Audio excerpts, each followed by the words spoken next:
Republican Representative Matt Gaetz is still in a lot of trouble over his tweet a few months ago where he basically threatened Michael Cohen the night before he was going to testify to Congress about some of the things Donald Trump has done over the course of his career.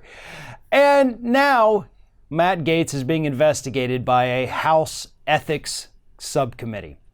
And the reason for that is because Gaetz himself had been offered the opportunity to come in before the ethics panel and explain exactly what the tweet was meant to do. What was it about? Why did you do this? Just tell us, Matt Gaetz, so that we can move on from this.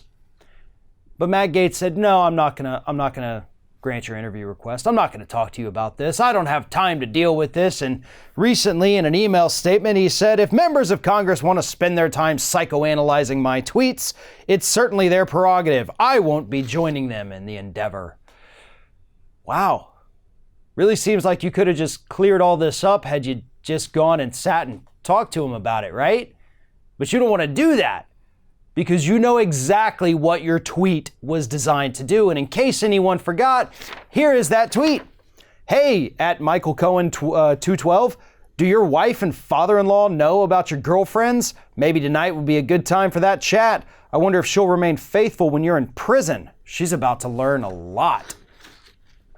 About to learn a lot.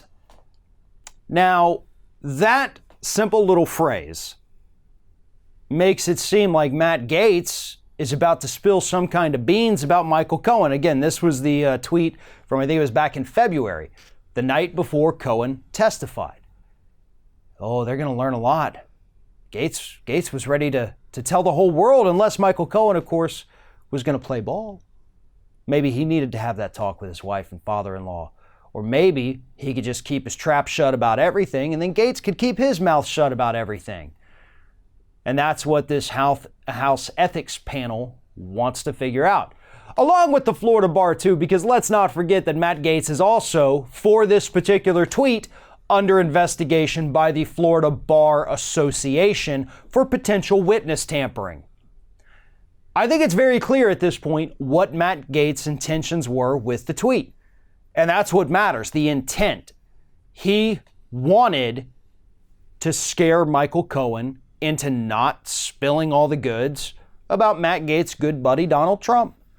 And it backfired spectacularly. And now Matt Gaetz doesn't want to sit for an interview and explain to these congressional investigators exactly what he was trying to do, because he doesn't ever want to think that he has to face consequences for his actions, because he's never had to. A lot of people joke about this online, and we've mentioned in the past, but Matt Gaetz is a guy who, at least once, possibly more, got arrested here in the state of Florida for driving under the influence. He got a DUI, got a mugshot and everything. They hauled him in. But then his daddy, who was a very powerful at the time Florida politician, made a couple phone calls, and suddenly Matt Gaetz gets let go. No punishment, no suspensions of his license. He gets off the hook. No punishment whatsoever. Well, Daddy's not around in Washington, D.C. to save your ass this time, is he, Matt Gaetz? No, he's not. And that's what you're terrified of. Because at every step through your life, because of your father's powerful connections to Florida Republicans and corruption, you've gotten away with everything you've wanted to get away with. But you thought, and this was your big mistake, that you could take that same mentality out of the state of Florida. But there's nobody to protect you in Washington, D.C., Matt. And they're going to investigate you, and they're going to get to the bottom of all this.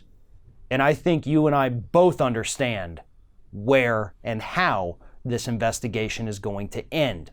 And it's not going to be very pretty for you, but luckily, you are in one of the safest red districts in the state of Florida. So the voters here, which is actually where I'm sitting right now, probably won't care too much to find out that their congressman is a witness tampering, possibly even the kind of guy that loses his law license from the Florida bar. They don't care. As long as you're a good old boy Republican, that's all this area seems to care about. But the rest of the country is watching this very closely. So if you had political ambitions that stretch beyond the 1st District of Florida, I think it's time for you to go ahead and kiss those goodbye.